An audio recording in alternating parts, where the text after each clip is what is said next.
Warrington is entering the City of Culture in 2021. Although the town is famous for Alice in Wonderland's author Lewis Carroll and the RMS Taylor, the most important piece of history that most people in Warrington won't know is the South Lancashire Regiment. The regiments were created primarily to fight the French, which you find throughout all of the history of the initial regiments of foot. So for the South Lancs, they're created 1717, and there's various campaigns that they fight. And then in 1793, the 82nd Foot is created, which is another part of the South Lancashire Regiment. By 1881, these two are brought together to form the South Lancashire Regiment as it's then known. There are a few landmarks in Warrington related to the regiment. One that has great impact is O'Leary's statue in Palmyra Square. McCarthy O'Leary, who was the 1st Battalion's commander during the Boer War, killed at the Battle of Peters Hill on the 28th of February 1900. He'd led them across the hill in a charge and was killed at the point of victory. He's become a bit of a local hero within the regiment.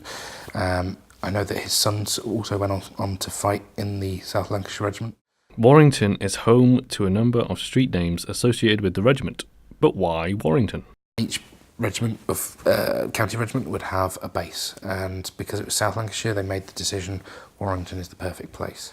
That's also why you see some of the street names in Warrington and other places. There is a local element of pride that starts to build up, and you see it in the Boer War and later in the First World War. People are immensely proud of what their soldiers are going off and doing. They're fighting for them. They're fighting for king and country. And so to name these places after them, it's a source of pride. There is more to Warrington than Alice in Wonderland and big merchant ships. One of the finest examples of this is what Lord Daresbury would do for the troops in the First World War. As Mayor of Warrington around that time, and kind of residing in the big town hall with the big golden gates, he invited those troops to a farewell party, all 1,000 of them from the 4th Battalion, and presented them with tins of chocolate and pairs of binoculars and some gloves as well. So they were probably the most well-equipped unit to go across to the Western Front in 1915. Another inspiration to the regiment is William Ratcliffe, who fought during the First World War.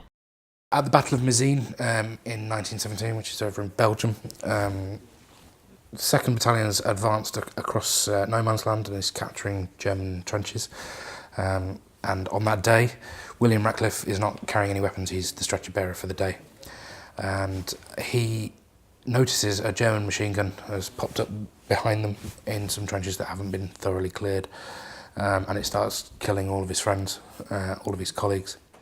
Without a second thought, he dropped the stretcher that he was carrying and picked up a discarded rifle with bayonet attached. He charged the machine gun nest, shot the officer, bayoneted the others, and captured the machine gun. At this point, pretty much every German in the area had seen what he'd done, so we're taking pot shots at him. Manages to get back to his own lines and fights off a counter-attack that happens just at that point by the Germans using the machine gun. And then he decides, enough's enough, hands the machine gun to his company commander, turns around, picks up his stretcher and heads back into the field, and for that he wins the VC. So that sort of bravery, which is one of the finest examples of what earns a VC. It's selfless, it's continual as well, and it's always gruelling. If you ever look at other VC winners, they are immensely brave people, possibly stupidly brave in many respects.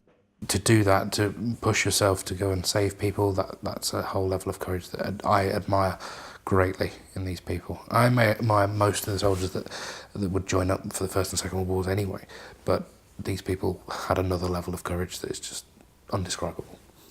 The people of Warrington should care about the history of the South Lancs and the people that fought for the South Lancs, because it is a great part of their local history. The South Lancs is interweaved into Warrington's history. It's a great part of it, particularly for Warrington. After the First World War, a lot of guys are missing, they're killed. It would shape how that town moves forward. So local economy it's now going to be run by a lot of women doing the work for the first time. So you start to see women's suffrage changing to get the vote, and that's a national impact. Suddenly you see the effects. And I think every town should really have a look at what their impact is on the First World War, the Second World War, and anything like that. They are intertwined.